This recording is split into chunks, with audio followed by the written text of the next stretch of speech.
warahmatullahi wabarakatuh. Kami dari kelompok 3 ingin menjelaskan tentang materi persaingan pasar. Saya akan perkenalkan anggota kelompok kami yang terdiri dari saya sendiri, Kuliah Hasna. Kenalkan, nama saya Baju Aditya Mahardika. Saya Aprihani Dwi Anggraini. Saya Arika Pusma Fatima. Saya Mustafa. Saya akan menjelaskan tentang pasar persaingan sempurna. Pasar persaingan sempurna adalah struktur pasar atau industri di mana terdapat banyak penjual dan pembeli. Setiap penjual ataupun pembeli tidak dapat mempengaruhi keadaan di pasar. Ciri pasar persaingan sempurna: yang pertama, setiap pembeli adalah pengambil harga. Artinya, suatu perusahaan yang ada di dalam pasar tidak dapat menentukan atau merubah harga pasar. Yang kedua, setiap perusahaan mudah keluar atau masuk. Artinya, sekiranya perusahaan mengalami kerugian dan ingin meninggalkan industri tersebut, langkah ini dengan mudah dilakukan. Yang ketiga, setiap perusahaan menghasilkan barang yang sama. Artinya, bahwa barang yang dihasilkan berbagai perusahaan tidak mudah untuk dibeda-bedakan. Yang keempat, banyak perusahaan dalam pasar. Artinya, karena jumlah perusahaan sangat banyak dan relatif kecil jika dibandingkan dengan jumlah produksi dalam industri tersebut, menyebabkan kenaikan atau penurunan harga. Yang kelima, pembeli mempunyai pengetahuan yang sempurna tentang keadaan di pasar. Artinya bahwa pembeli mengetahui tingkat harga yang berlaku dan perubahan-perubahan ke atas harga tersebut. Selanjutnya ada kebaikan pasar persaingan sempurna. Yang pertama ada efisiensi penggunaan sumber-sumber daya. Yang kedua, memberikan kebebasan bertindak dan memilih. Yang selanjutnya ada keburukan pasar persaingan sempurna, yaitu yang pertama tidak mendorong inovasi, ada kalanya menimbulkan ongkos sosial. Yang ketiga, membatasi pilihan konsumen. Yang keempat ada ongkos produksi mungkin lebih tinggi. Yang terakhir ada distribusi pendapatan tidak selalu merata. Yang selanjutnya materi permintaan dan penerimaan dalam pasar persaingan sempurna. Penerimaan, tingkat harga dalam pasar persaingan sempurna ditentukan oleh penerimaan dan penawaran. Misalkan pasar pakaian anak-anak, maka harga pakaian anak-anak ditentukan oleh kekuatan permintaan dan penawaran pakaian anak-anak. Selanjutnya penerimaan total perusahaan sama dengan jumlah output dikali harga jual. Karena harga telah ditetapkan, penerimaan rata-rata dan penerimaan marginal adalah sama dengan harga. Saya akan menjelaskan materi tentang pasar monopoli. Pasar monopoli adalah suatu bentuk pasar yang hanya terdapat satu penjual atau satu perusahaan yang menguasai seluruh penawarannya. Monopoli bisa terjadi karena perusahaan-perusahaan lain menganggap tidak menguntungkan untuk masuk pasar atau memang terhalang masuk pasar. Halangan masuk pasar disebut dengan istilah barriers to entry.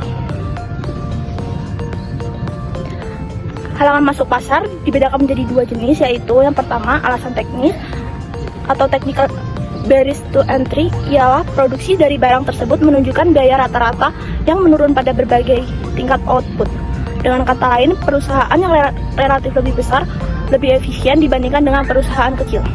Yang kedua, karena alasan hukum atau undang-undang, kebanyakan monopoli murni tercipta karena alasan hukum atau UU, bukan karena alasan teknis ataupun ekonomis. Banyak monopoli yang diizinkan atau dilindungi dengan hak paten.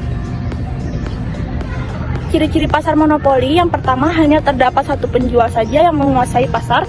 Yang kedua, produksi yang dihasilkan pasar monopoli tidak terdapat substitusi atau pengganti. Yang ketiga, tidak terdapat kemungkinan untuk masuk ke dalam industri.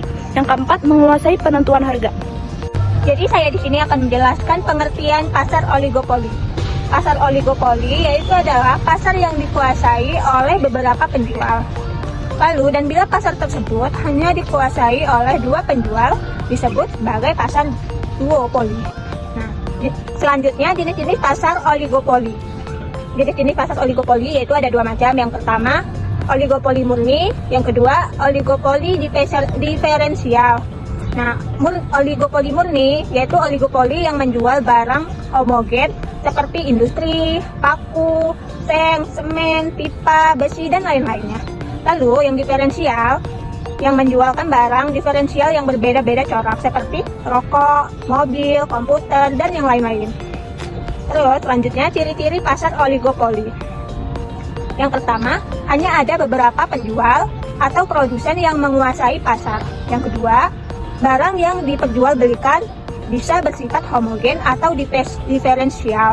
Yang ketiga, sulit dimasuki perusahaan baru karena semuanya pasar ini membutuhkan modal besar dan keahlian manajerial yang tinggi, seperti contohnya industri, semen, mobil, dan lain-lain. Yang keempat, membutuhkan peran iklan untuk bersaing mempromosikan produk. Selanjutnya, kebaikan pasar oligopoli. Yang pertama, dapat memberikan kebebasan kepada pembeli untuk memilih barang sesuai selera dan tingkat pendapatan karena barang yang diperjualbelikan di pasar oligopoli salah satunya adalah barang yang berbeda corak. Yang kedua, mampu menyediakan dana untuk penelitian dan mengembangkan produk yang didapat dari keuntungan yang besar, sehingga mendorong munculnya penemuan baru. Yang ketiga, memungkinkan perusahaan mendapatkan keuntungan yang melebihi normal. Selanjutnya yaitu keburukan pasar oligopoli. Yang pertama, menciptakan ketimpangan distribusi pendapatan karena keuntungan yang didapat oligopolis sangat besar dan diterima secara terus-menerus. Keburukan seperti ini juga terjadi pada pasar monopoli. Yang kedua, harga cenderung stabil bila harga tersebut terlalu tinggi, maka bisa mendorong timbulnya inflasi. Inflasi adalah keadaan di mana harga-harga terus-menerus naik yang disebabkan beredarnya jumlah uang yang melebihi kebutuhan. Yang ketiga, sulit ditembus oleh perusahaan yang baru ingin memasuki pasar karena membutuhkan modal besar dan keahlian manajerial yang tinggi. Itikat baik dalam pelaksanaan kontrak kerja. Itikat baik adalah suatu nilai yang menjadi tolak ukur dalam menentukan apakah suatu kontrak itu layak atau tidak untuk dilaksanakan. Itikat baik merupakan penyaring yang didasari oleh nilai moral dan kepatutan bagi keberadaan sebuah kontrak. Setelah kontrak itu dinyatakan telah sah berdasarkan syarat sah kontrak sebagaimana diatur dalam pasal 1320 KUHP Perdata. Kontrak baku adalah kontrak yang cenderung bersifat sepihak dan cenderung melanggar asas kebebasan berkontrak. Kontrak yang dalam kebentukannya kurang melibatkan pihak lainnya itu sering disifati sebagai take it or leave it Paparan ini bertujuan untuk menelah fungsi asas itikat baik dalam menilai sebuah kontrak baku dan akibat hukumnya jika asas tersebut dilanggar. Doktrin Omset dalam itikat baik. Dalam tugasnya, direksi bertugas dalam dan mengambil atas segala keputusannya dengan itikat baik dan semata-mata hanya untuk kebaikan perseroan, bukan untuk kepentingan kepribadiannya. Maka jika perseroan mengalami kerugian, maka tidak serta merta direksi dinyatakan bersalah dan harus bertanggung jawab secara pribadi terhadap kerugian yang dialami perseroan. Namun perkembangan ilmu hukum dikenal business judgment rule ini yang ditimbulkan dari pabrik pengadilan di negara-negara common law. Itikat baik dalam kontrak, baik dalam hukum kontrak, undang-undang dan doktrin belum dapat memberikan batasan yang jelas menyangkut pengertian itikat baik. Tetapi pada umumnya mengenal pembedaan sifat itikat baik yaitu sifat subjektif dan sifat objektif. Menyebut itikat baik dengan istilah kejujuran dan membedakan dengan kepatuhan. Selanjutnya menjelaskan bahwa kejujuran terdiri dari dua macam, yaitu satu, kejujuran pada waktu mulai berlakunya perhubungan hukum, seperti kejujuran memegang barang sebagai salah satu syarat guna hukum tidak mengenal hierarki. Artinya bahwa asas hukum tidak mengenal tingkatan-tingkatan, tidak ada atas hukum yang mempunyai kedudukan yang lebih tinggi dari asas hukum yang lain. Dengan demikian, asas hukum tidak mengenal konflik satu sama lain walaupun perbedaan atau bertentang satu sama lain. Keduanya dapat eksis secara berdampingan tanpa mengalahkan atau meniadakan yang lain. Selanjutnya saya akan menjawab soal yaitu analisa terkait kendala yang muncul dari pelaksanaan itikat baik.